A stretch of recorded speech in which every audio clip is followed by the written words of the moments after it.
posted a tornado watch. Yeah. So how appropriate, right? Let's take a look at your test. So up there at the top here, okay, you see there was 30 multiple choice questions. Each were worth 1 point apiece. There were 10 vocabulary questions, each worth 2 points apiece for a total of 20.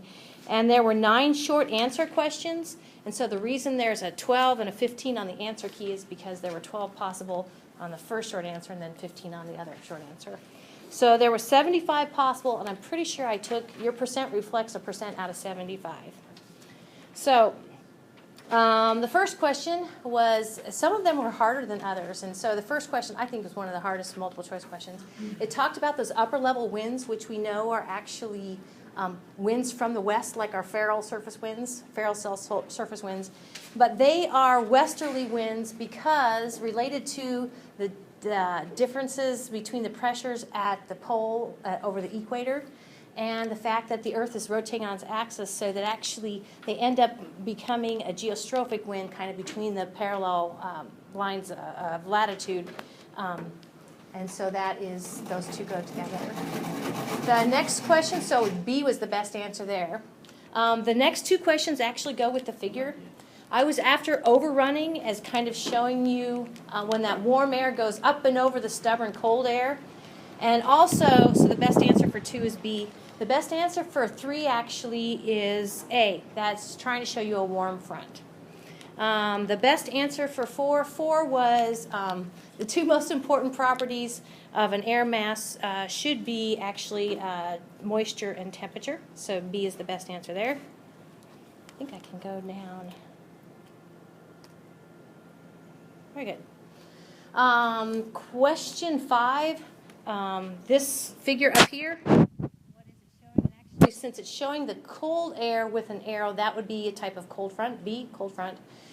Question 6, the type of weather most frequently associated with that front actually is cloudiness. Cold fronts bring cloud and severe weather. Question 7. The doldrums are actually located, most associated with the equator, intertropical convergence zone, more exactly, between the 2 Hadley cells. So B is the best answer there. Question 8, hydrostatic equilibrium. B is the balance between that vertical pressure, upward pressure gradient force, and the force of gravity. So B is the best answer there. Question 9, the polar front, or subpolar low, is the best answer there is A. It's a zone where the polar easterlies and the mid-latitude westerlies converge.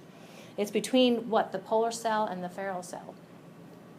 Question 10, if a warm front is approaching, you can expect the best answer there is temperatures getting warmer. Another way to say that is C, rising temperatures. Question 11, which of the following is not a good source region for air masses? And we talked about actually A, C, and D are all good source regions for air masses. B is not. The middle of the United States is not. Question 12, the mid-latitude cyclones in the northern hemisphere. The only correct statement about mid-latitude cyclones is A, that they will, since they actually are big old L, big old fat L, with a occluded front and then a cold front and a warm front extending from them, kind of like a mustache. That low is going to actually rotate counterclockwise in the northern hemisphere. So A is the best answer there. Question 13, a steep pressure gradient. The best answer there is A, would produce strong winds. Actually, that's also a short answer question coming up. Let's see if I click this one. Did I skip one? Yeah. Question 14, the Hadley cell is generally located. There's a pair of Hadley cells that bump up against each other near the equator of the intertropical convergence zone. So it's 0 to 30 degrees in either hemisphere, so B is the best answer there. Question 15, the units of pressure that are most reported when you just kind of cruise in the internet, that would be inches, and that's actually inches of mercury, so that's the best answer for that one is A. Question 16, a surface high pressure zone are associated with what sort of weather? The best answer there is C, clear and nearly clear weather, clear or nearly clear weather. Question 17, in North America, C, the continental tropical air mass is the one that only forms in the summertime. Question 18, on average, the pressure in the United States is about 1,013 millibars at sea level. B is the best answer there. Question 19, what do isobars represent on a weather map? That would be B, lines of connecting locations with the same air pressure. Question 20, kind of snuck up there. Question 20, the pressure gradient force is directed from high to low pressure everywhere. A is the best answer for 20. Question 21, the more violent nature of the weather produced by a cold front is attributed to two factors, and they are A, it's kind of vertical, abrupt slope, and it's moving very fast. So A is the best answer there. Question 22, most of the United States is located in the Ferrel cell D, and we have associated mid-latitude westerlies is the best answer for 22. Question 23, air masses are identified by a pair of letters. The letter P, A, or T represents the temperature. So A is the best answer there, approximate latitude or temperature of the source region. Question 24, compared to continental air masses, maritime air masses have more moisture. So C is the best answer there. Question 25, the Coriolis effect occurs because the Earth is B, rotating. Question 26, and yes, 24 and 26 were identical. What I told my other class is that if you missed both of those, I'll give you a point back. So 26 is the same as 24. Compared to continental air masses, maritime air masses are more moist. C. Yep, just one of those things. So question 27, the force that generates wind in the first place is that pressure gradient force, PGF. Question 28, mid-latitude anticyclones in the northern hemisphere. The only correct statement about those H's are that they rotate clockwise, A. Question 29, the primary force that causes ocean currents are the winds above them, so the best answer there is D.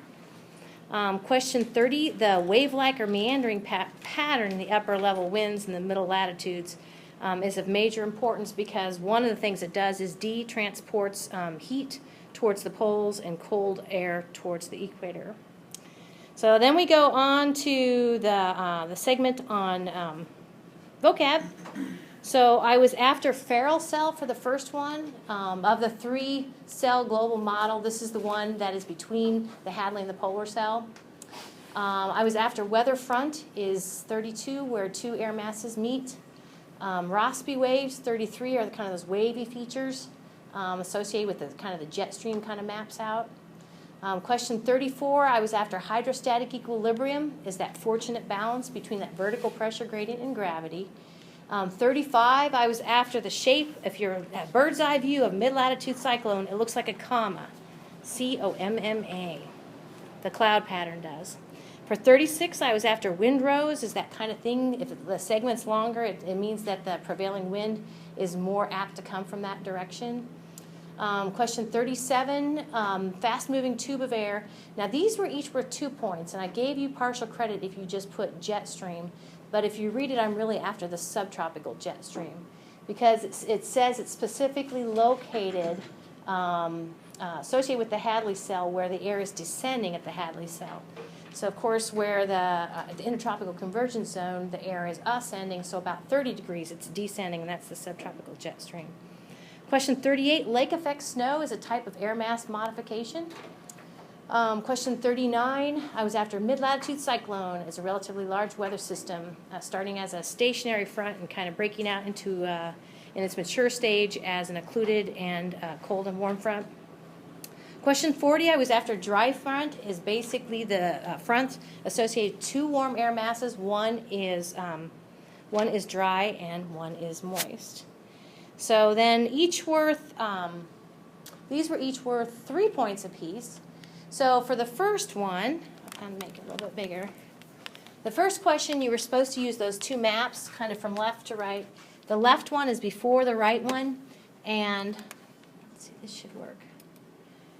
Basically kind of focusing on St. Louis, you were supposed to tell me two things. One is what sort of front it's under the influence of, or what sort of air mass is coming through a front. And also what is happening to its temperatures. So if you look at these, and actually it says it in the instructions, those lines are not isobars, those lines are isotherms. So I bet you guys can read the 70 here, nice and toasty. Okay, look at the B, if this is A and this is B. Okay, B is, I got somewhere between, 15 and 20 degrees. Okay, so basically we have a cold front coming through and the temperatures there are much colder. So down to the next one, I needed you to go ahead and on that figure was 1 through 7, and you needed to identify them, and you could use, in the problem I went ahead and told you what you could use. So A through G was actually given there. So I'll kind of leave that to you to look at. Question 34, so you're supposed to give at least 2 for full credit, two indications that suggest that actually the El Nino phase is in place. So all those bullets, those 6 bullets, are actually associated with an El Nino. Remember, the trade winds peter out or even reverse themselves. Upwelling along the west coast of South America shuts down. That means their temperatures increase. Meanwhile, on the other side of the Walker Cell near Australia, actually they get less precipitation because all the precipitation kind of dumps in South America. So that was question 43. 44 looks like this. Well, my answer looks like this. For 44, you were supposed to kind of describe the difference between the spacings of the isobars with regard to wind. And I chose to go low and high. If you have a question about it, we can talk about it after class. I'm fine with that. If I, miss something, it's quite possible. But it was worth, and I don't want to go over it now because that would really confuse me. But I will, because I have made mistakes before. I'm awesome with that. Around a low pressure, usually those isobars are tighter, and that brings stronger wind. Around a high or anticyclone, they're kind of blobby. On the next page, 45, I wanted you to tell me a few things about an occluded front. So for full credit, I was looking for a few things. You can kind of see how I answered it. One of the things actually I was looking for is kind of how it forms. And it forms because the cold air outruns the warm sector of air in front of it and lifts it up and over. Question 46, describe the difference between meridional and zonal flow. So you kind of see from left to right, meridional and zonal. Question 47, I wanted you to give at least one major difference between El Nino and La Nina. And you had to be a little more explicit than just throwing something out there like it was the trade winds. Well, what about the trade winds, right? That's not quite doesn't quite say it all. 48, go back here. 48 was a question about anticyclone, which I just think anticyclones make me giggle because they sound so evil, but remember those are the H's on the weather map. And usually they bring descending kind of warm air, and there's little wind, skies are clear. The last question I wanted you to draw or describe for full credit. You couldn't just tell me there were 3 fronts, okay? You had to kind of show them or tell me how they were. So here actually is a bird's eye view of the weather pattern, the 3 fronts together. So in some cases you just told me occluded, cold, and warm, but it didn't do it for me, okay? Because those just drawn randomly don't really say what a mid-latitude cyclone is, okay? So that's all that, and those are for you to keep. So one of the things